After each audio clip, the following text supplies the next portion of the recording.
भाजपा के पास 42% वोट है और विपक्ष के पास 58% वोट है।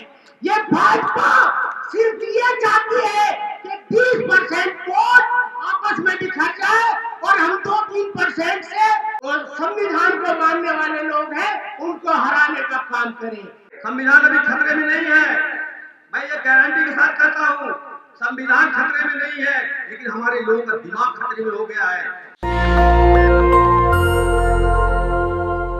आज ये कार्यक्रम किया गया है, ये कार्यक्रम करने के लिए उस संविधान का भी बहुत बड़ा श्रेय है। जब तक संविधान की ये धारा नहीं होती कि हम कोई कार्यक्रम करने के लिए हमको परमिशन लेना होगा, तब तक हम ये कार्यक्रम नहीं कर सकते साथियों।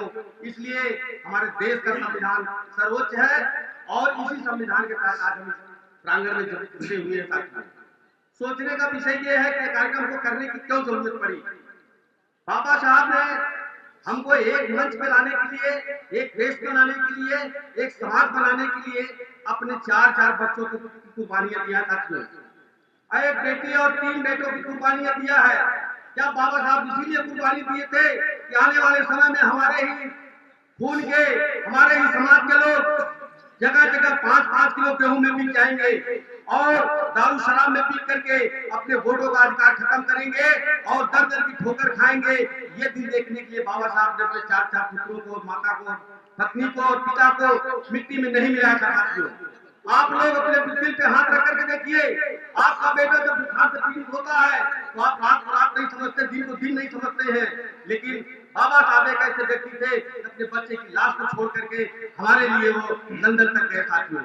आप लोगों को शर्म आनी चाहिए, हमको खुद शर्म आनी चाहिए कि हम क्या कर रहे हैं, बाबा साहब ने क्या कहा था और हम क्या कर रहे हैं। हमारा संविधान क्या कहता है, हमारा संविधान कहता है, बाबा साहब ने जिसमें संविधान लिखा था उसमें उन्होंने हंसा था। वो कांग्रेस एंड कंपनी ने पूछा कि बाबा साहब आप हंस क्यों रहे हो। उन्होंने कहा हंस इसलिए रहा हूं, आज मैंने पेट से राजा पैदा करना बंद कर दिया। पेट से राजा पैदा करना बंद कर दिया। इसी संविधान के माध्यम से अब हमारे हर समाज के लोग, हर गरीब तबके के लोग, हर अमीर लोग राजा स्वयं बन सकते हैं अपने वोट के बदौलत। ऐसा मैंने अधिकार दे दिया है। लेकिन बाबा साहब ने रोया भी, रोया इसलिए उनका कहना था कि संविधान तो हमारा बहुत अच्छा है। मैंने विश्व के बगीचे से, पूरे देश के संविधानों से चुन चुन करके एक कलियां हमने अपने भारत के संविधान में डाला है। अगर इसको लागू करने वालों की नीयत अगर साफ नहीं होगी तो ये संविधान का कोई मतलब नहीं है साथियों। आज जो चर्चाएं पर चल रही है हमारे देश में संविधान के लिए, संविधान अभी खतरे में नहीं है। मैं ये गारंटी के साथ कहता हूँ, संविधान खतरे में नहीं है, लेकिन हमारे लोगों का दिमाग खतरे में हो गया है। दिमाग खतरे में हो जाने के नाते, दिमाग से पागल हो जाने के नाते हमारा दुश्मन आज हमारे संविधान को खत्म करने की बात करता है, लेकिन बात ही करता है साथियों। अभी हम जिंदा है, अभी सुभाष चंद्र बोस जिंदा है, भगत सिंह जिंदा है, बाबा साहब जिंदा है, माननीय काशीराम साहब जिंदा है। तमाम हमारे महापुरुषों भले हमारे सामने नहीं है, लेकिन इनकी विचारधारा हमारे समाज में, हमारे जेल में जिंदा है। और जब तक के समाज हमारी इनके दर्शन हमको जिंदा रहेंगे तब तक हमारे संविधान को क्या, हमारे पूरे देश में कहीं भी कोई भी भागा नहीं कर सकता साथियों। ये हमारे अंदर जज्बा होना चाहिए, ये हमारे अंदर ज्ञान होना चाहिए। हमारी ताकत ये है, हमारा वोट का अधिकार जो है वो सबसे बड़ा अधिकार है। बाबा साहब ने कितने कामों को किया, अगर उनके कर्मों को गिनाया जाए एक एक मिनट, एक एक पल का भी हम विश्लेषण नहीं कर सकते साथियों। आज जो भी देश में देखा जाता है, जहाँ भी देखा जाता है, बाबा साहब की क्रिया आ गई है और बाबा साहब उसकी घोषणा करने के लिए संविधान में अनुच्छेदों बना करके उन्होंने डाला है। खास करके बाबा साहब ने, आज लोग कहते हैं कि बाबा साहब भारत में क्या कर दिए। जो बाबा साहब को नहीं जानते वो कहते हैं, हमारे ही समाज के बहुत सारे लोग ऐसे कहते हैं, अरे वो क्या कर दिए हमारे लिए। लेकिन साथियों जानने का प्रयास कीजिए। माताओं बहनों से खास करके कहूंगा कि आप अपने घर में दुर्गा की, ब्रह्मा की, विष्णु की रामायण महाभारत रखिए, हमको कोई किसी बात का एतराज नहीं है, लेकिन अपने घर में संविधान को जरूर रखिए, जिसको बाबा साहब ने 2 वर्ष 11 महीने 18 दिन लड़ करके इसकी संरचना किया और इसको देश में लागू करवाया। ऐसे संविधान को हमारे देश में जरूर रखना चाहिए। हर माताओं बहनों को, हर लोगों को अपने घर में सुबह उठते ही उस संविधान को नमन करके अपने काम पे जाना चाहिए और जानकारी करना चाहिए। जो व्यक्ति संविधान को पढ़ लेगा उसको न कोर्ट जाने की जरूरत पड़ेगी, न थाने जाने की जरूरत पड़ेगी, न किसी एमपी एमएलए और विधायक के पास जाने की जरूरत पड़ेगी। साथियों, अगर उस संविधान में ऐसी व्यवस्था बनाई गई है, आप अपने घर से बैठ करके सारी व्यवस्था ले सकते हो। लेकिन हम थाना अदालत कोर्ट कचहरी इसलिए जाते हैं कि हम मूर्ख हैं, हम कहीं और फंसे हुए हैं, हम मनवादियों के चंगुल में फंसे हुए हैं। बाबा साहब के दिए हुए संविधान को हम नहीं पढ़ते हैं, बाबा साहब के संविधान को हम नहीं जानते हैं, इसलिए आज हमारा देश, हमारा समाज, हमारा संविधान खतरे में दिखाई देता है। फिलहाल साथियों, हमारे बहुत जिंदा दिल लोग हैं, हमारे बहुत सारे साथी तैयार हो चुके हैं, लेकिन खास करके माताओं बहनों का तैयार होना होगा। ये जो घर में पूजा पूजैया करा रही है, ये जो दुनिया भर में वंडर मचा रही है, पति को बेटे को बच्चों को ले जाके वही पुराने संस्कार में डाल रही है, जिससे उनके बच्चे जो है भीख मांगेंगे आने वाले समय में। हम लोग तो नहीं रहेंगे, लेकिन जो स्थिति पैदा कर रहे हैं लोग, हमारे समाज के लोग, आने वाले समय में आज तो 5 किलो गेहूं किए जा रहे हैं, कल वही झाड़ू वही मटको इनके पीछे बजेगी। इसके जिम्मेदार हम होंगे और हमारा समाज होगा जो अंधे लोग पड़े हुए हैं।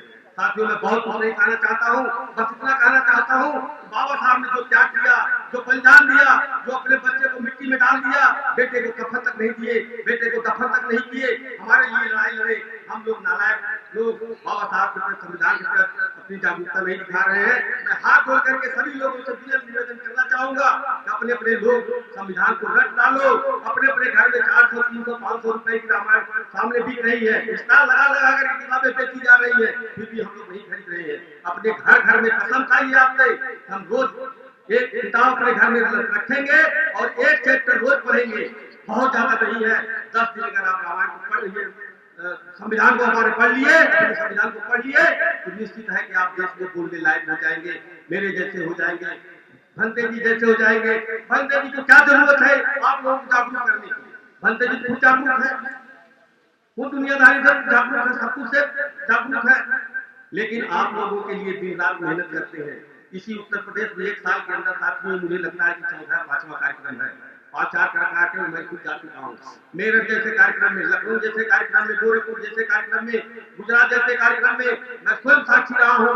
और आज आपके बीच में आकर के भंते जी भी दूर से आकर के आपको जगाने का काम कर रहे हैं। आप लोगों को स्वयं जागना चाहिए, ये हमारी अपील है, ये हमारा निवेदन है। और बाबा साहब के प्रति अगर आपको सच्ची श्रद्धांजलि देनी है, अपने अपने घर में बाबा साहब के 2 वर्ष 11 महीने 18 दिन की मेहनत को अपने घर में रख करके रोज याद करना है और बाबा साहब को बताए हुए रास्ते पर चलना है। बस एक संदेश हमारा, जय भीम, जय भारत। डरने की जरूरत नहीं है। भाजपा के पास 42% वोट है और विपक्ष के पास 58% वोट है। ये भाजपा सिर्फ ये चाहती है कि 20% वोट आपस में बिखर जाए और हम 2-3% से जो संविधान को मानने वाले लोग हैं उनको हराने का काम करें। आज जानते हैं जिला बिजनौर में 8 सीटों पर मुसलमानों ने 90% वोट देने का काम किया था। ये स्वामी अम्बेडकर जी बैठे हैं, इनको 90% वोट देने का काम किया था।